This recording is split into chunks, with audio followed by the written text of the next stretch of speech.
How does he know that his phone was actually tapped? Let me answer that globally. He's the president of the United States. He has information and intelligence that the rest of us do not. You know what? Yeah, I'll agree with that. Trump has intelligence that I definitely do not. I agree. Listen, people, one more time. Trump's accusation is ridiculous and pathetic. This is a serious allegation. This might be the most serious allegation any president has made against a previous president. But this is a very serious allegation for a sitting president to make about his predecessor. Trump tweeted, "Terrible, just found out that Obama had my wires tapped in Trump Tower just before the victory. Nothing found." This is McCarthyism. And the other one, "How low has President Obama gone to tap my phones during the very sacred election process? This is Nixon Watergate, bad or sick guy." He said Obama is either a bad or sick guy. Maybe he means him as compliments, like, "Yeah, man, he's bad. He's a bad guy." The NSA's deputy director told the BBC it was arrant nonsense. How low has President Obama gone to tap my phones during the very sacred election process? This is Nixon/Watergate. Hello? Hey, Barack. Sorry, we have to investigate you on this wiretapping thing. But you know I didn't do that. I know, but we still have to investigate it. Otherwise, it'll look like I'm just mentally unstable. The craziest thing about Trump calling for an investigation without any evidence, zero evidence. Trump has not produced a shred of evidence. There is no evidence for Trump's claims. The evidence did not come. So where did Trump get his info? From the CIA?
So since in your opening statement you confirmed that there is a counterintelligence investigation currently open, and you also referenced that it started in July, when did you notify the DNI, the White House, or senior congressional leadership? It's a good question. Congressional leadership, sometime recently, they were briefed on the nature of the investigation in some detail, as I said. Obviously, the Department of Justice has been aware of it all along. The DNI, I don't know what the DNI's knowledge of it was, because we didn't have a DNI until Mr. Coates took office, and I briefed him his first morning in office. So just to drill down on this, if the open investigation began in July and the briefing of congressional leadership only occurred recently, why was there no notification prior to the past month? I think our decision was it was a matter of such sensitivity that we wouldn't include it in the quarterly briefings. So when you state our decision, is that your decision? Is that usually your decision what gets briefed in those quarterly updates? No, it's usually the decision of the head of our counterintelligence division.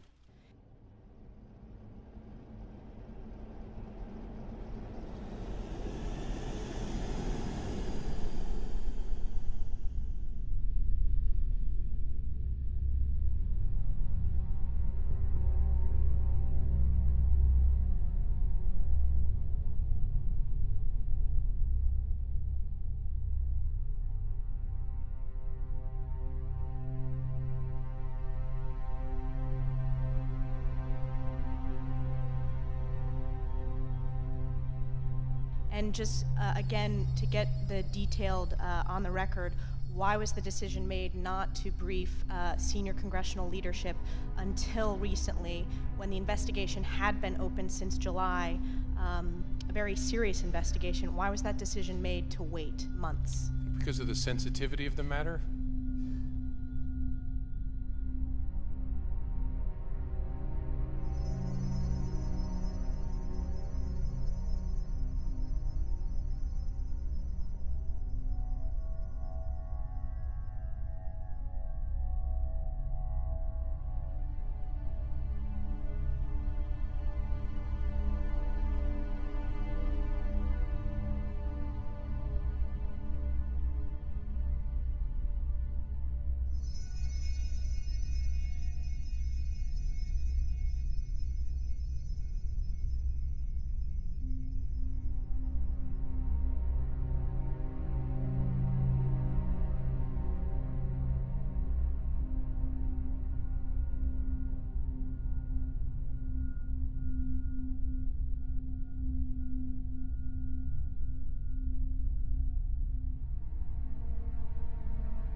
this spring, NSA decided to stop doing about queries. That was a long conversation that's happened there. It's now come out in the public about that conversation, that was identified as a problem. The court agreed with that, and that has been stopped. What I need to ask you is, who first identified that as a problem? The National Security Agency did. Okay, so how did you report that? Reported that to who? How did that conversation go once you identified we're uncomfortable with this type? So in 2016, I had directed our Office of Compliance, let's do a fundamental baseline review of compliance associated with 702. Okay. We completed that effort. My memory is I was briefed on something like October the 20th.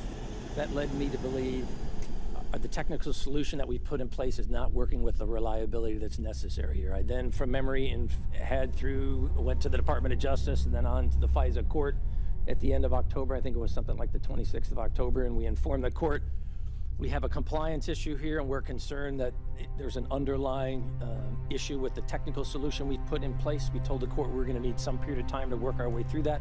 The court granted us that time. In return, the court also said we will allow you to continue 702 under the 16 authorizations, but we will not reauthorize 17 until you show us that you have addressed this.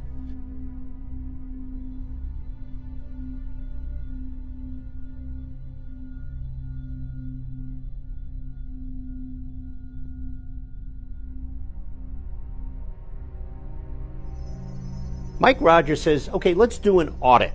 He does this in March of 2016. This is way in advance of the election.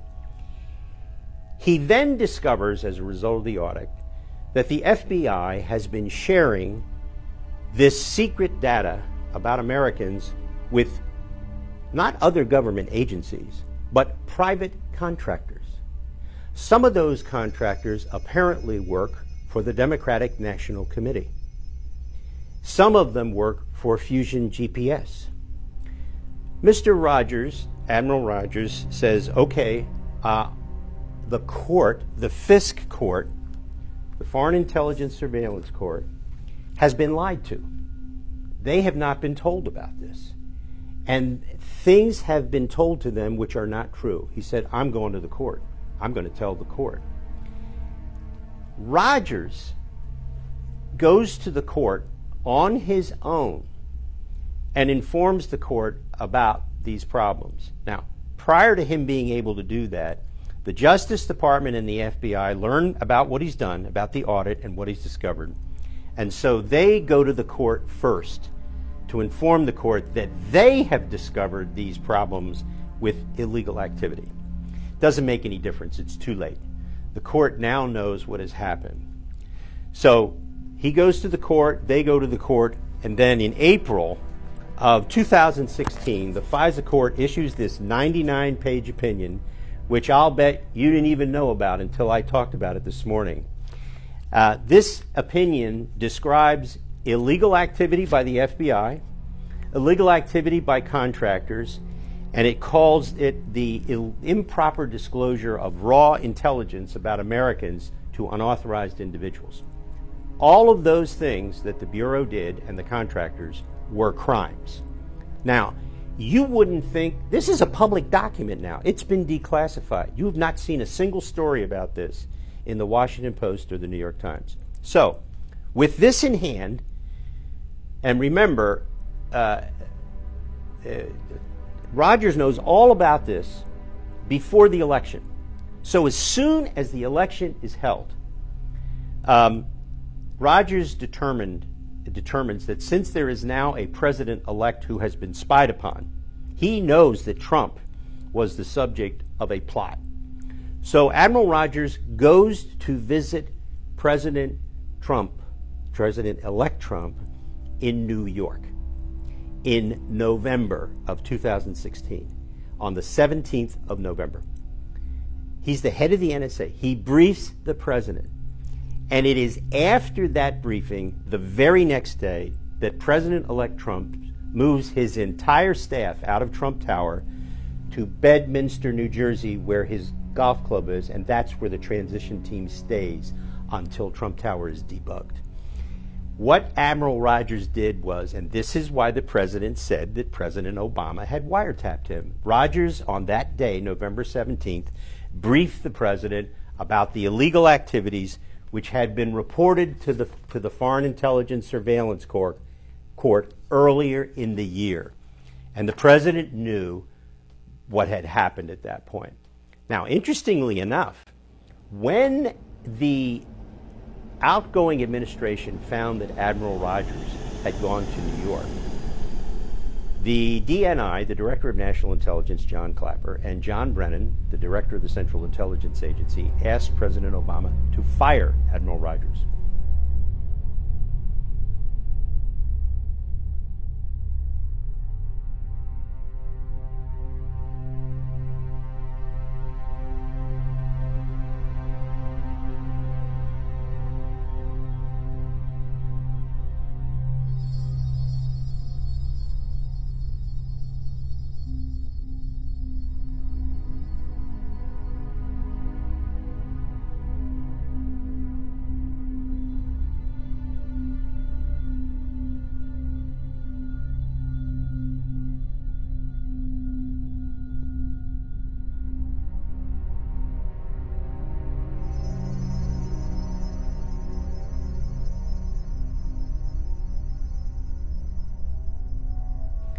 Now, President Obama had many flaws, but he ain't no dummy. And he said, boys, it's too late. I'm not going to fire Admiral Rogers, because if I do, that'll be the only story about my last days in office, so you can forget it. It will be shown that Admiral Rogers saved the day by forcing the senior Justice Department officials to admit that they had done wrong things. Now, there's another fascinating part of this story. In October of 2016, when Admiral Rogers is going to the court and forcing the Justice Department to advise the court that they had submitted false documents, that they, the DOJ, had submitted, unwittingly had submitted false documents, as they say, Admiral Rogers plans are being made to fire him at that point, which of course never go forward because of what he does by going to New York. All of this has come to a head at that point, and the court is now learning for the first time about this unbelievable activity. For the first time in the history of the FISA Court, it has been lied to, and according to the court, systematically and ongoing violations of the law. This is stunning stuff, and it's all because of Admiral Rogers.